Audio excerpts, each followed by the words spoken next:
Washington, Thursday night over seafood fettuccine and bruschetta. Alex Tuch did his best to forget less than 24 hours after Tuch was on the wrong end of Braden Holtby's miraculous save that sealed a Game 2 victory for the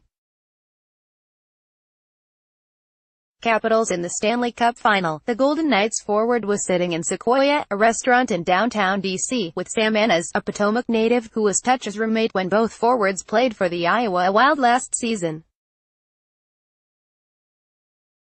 There were distractions, Tuch's phone buzzing from tweets at his handle or Instagram posts that tagged him, but as Tuch and Anna's close friends caught up and discussed how much Tuch's life has changed over the past year, worrying about one play, one shot seemed trivial. "You have to laugh about it a little bit," he said.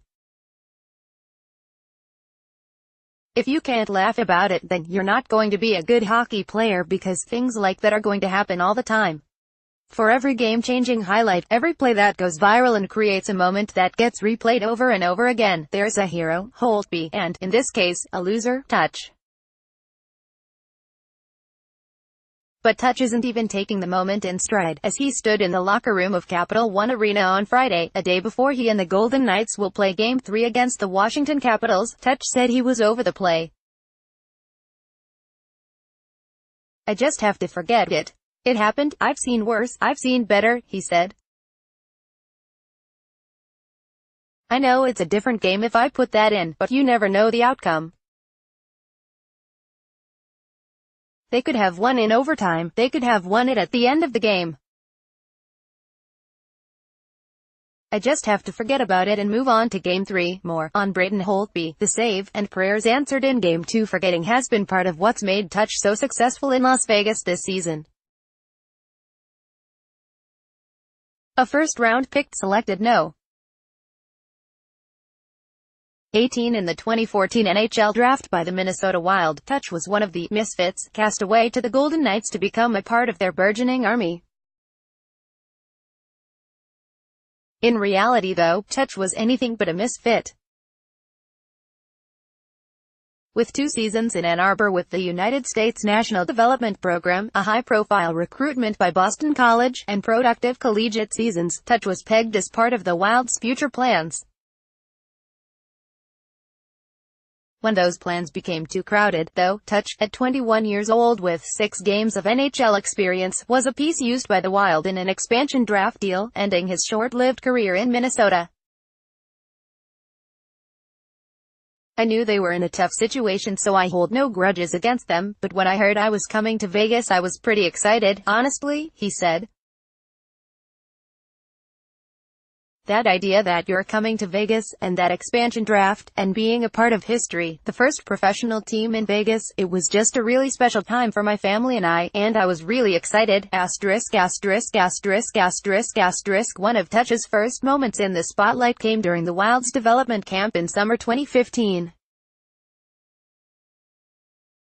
Tuch had just finished his freshman season at Boston College and would return for his sophomore year. But in July, Tuch was in St. Paul with the rest of Minnesota's prospects, showing some of the promise that made him a first-round pick a year prior. On one of the last days of that development camp, the Wild held an inter-squad scrimmage. The final score was immaterial for a number of reasons, but it was also determined that, even if the game wasn't tied, the event, made open to the public, would end in a shootout. Call it some post-July 4th fireworks. When it was Tuch's turn to shoot, he slowly descended on the crease. Taking calculated strides, he dropped the puck through his own legs, dragged it around the fooled goaltender, and then cut out way wide before firing the puck in at an angle. But what Tuch did next is what made it memorable. After button-hooking below the goal, Tuch holstered his stick, sword in sheath. Then he began to, let's call it, gyrate. He made his way up the boards, high-stepping his way back to the bench with his chest puffed out, craning his neck as he passed the opposing bench to make sure they saw the grin on his face. Boston College assistant Mike Ayers did that walk. It was like a high step, Tuch said in the Golden Knights locker room Friday, choreographing the steps from one side of the room to the other. I did it on the ice, and I texted him. It still goes viral. Simply put, Tuch has never been short on confidence. You know what? It was okay, Iyer said, rating Tuch's dance moves. It was a good walk-off. I liked it, but I'd only did it in a joking way, so it was funny to see that he followed it up. I wish I had his hands that led up to that, but that's for him. It's a moment that Iyer said is indicative of Tuch's personality, and one of the reasons he said he knows Tuch will be ready come Game 3. He's always been a kid that's had that, Iyer said. Some people think it's cocky. I think in order for you to be a good player, especially in that league, you have to have a level of confidence that you can play, and you can take the pressure at certain times. There's no doubt that he'll be able to bounce back. When Tuch turned pro in 2016, the Wild roster was deep at the forward position. That portion of the depth chart featured Zach Parise, Mikko Koivu, Jason Zucker, Michael Granlund, Nino Niederreiter, Charlie Coyle, Jason Pominville, Thomas Vanek, and Tuch's current Vegas teammate and expansion buddy, Erik Haula. Sometimes it's hard to see through the glass at that time, but it's good to have some adversity and understand how to get through it, Iyer said. It's easy to be handed stuff.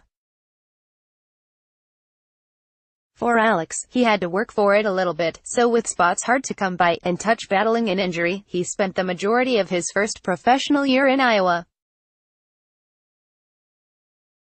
In his 20-year-old season he scored 18 goals and 37 points in 57 all games, but said he felt he had a lot more to give. You have to just keep pushing it and moving on, Tuch said. So that he did. More, Braden Holt be putting up sterling numbers, again, in a Capitals postseason run when he returned home to Syracuse that off-season. Tuch had an idea that he could be on the move in the expansion draft because of the numbers game.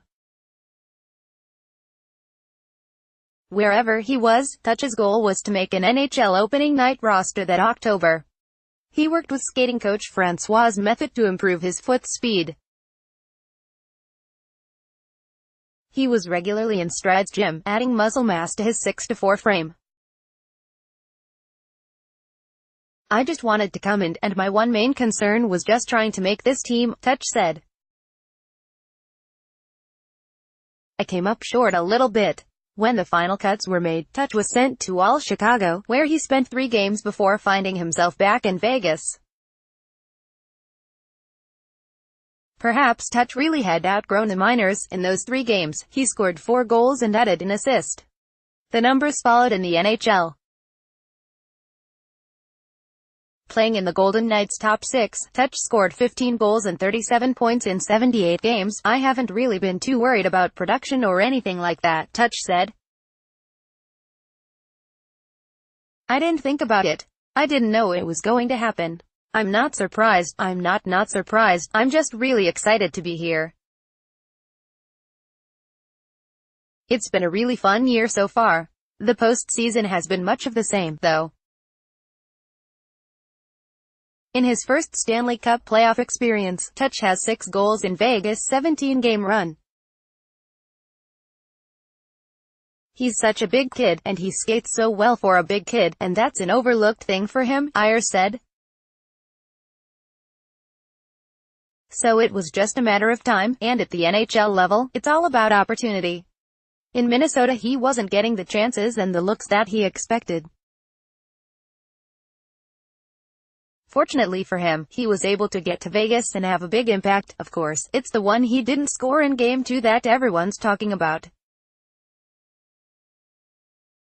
Asterisk, asterisk, asterisk, asterisk, asterisk. Not even Annas could make fun of Tuch on Thursday night when the two met on the banks of the Potomac River. He felt bad, Tuch said.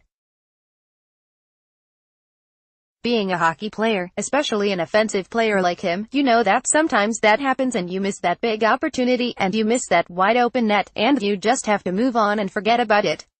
There's no guidebook on how to approach a teammate who's on the wrong end of one of those moments. When the Golden Knights came onto the ice for practice Friday, Tuch got a hug from goaltender Marc-Andre Fleury. "I didn't hug him because of last game," Fleury said. "It was because of today. If anyone in the Vegas locker room was nervous about Tuch's psyche, they're not showing it." Likewise, the Golden Knights coaches had no problems throwing Tuch out on the ice in the shifts after that missed chance, with Vegas playing with an extra attacker and chasing a 1-goal deficit. "They knew I was skating hard and I was going to the net hard," Tuch said. "It was that kind of support and it's really big for me." Other teammates showed their support in different ways. While Tuch did not name names, he made it clear that not everyone in the Golden Knights locker room shied away from joking about the elephant save in the room. "Guys were razzing me a little about it a little here," Tuch said.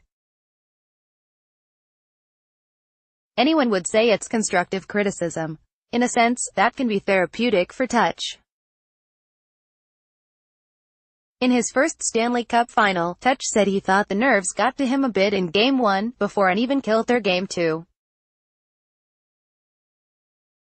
More golden ticket. As nights near Stanley Cup, fans hope for a big-time Vegas payout. It's why Tuch and his teammates aren't dwelling on what could have been, but rather what they have to do now that they lost on home ice, win a game in Washington to stand a chance to lift the cup.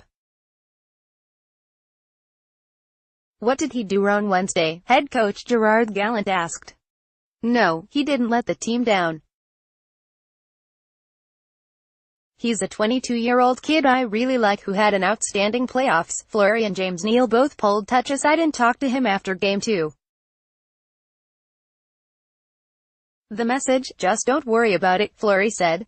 "It's a couple tough bouts for him. It happens, right? It's hockey, you never know how it's going to turn out. It was important for him to put it behind him quickly so he can play his regular game come Friday, because that's where Tuch said his focus now lies. There's no use in dwelling on the past because he can't change it. And like Tuch said, the shot, had it gone in, would have tied Game 2, leaving a whole new butterfly effect on which to speculate.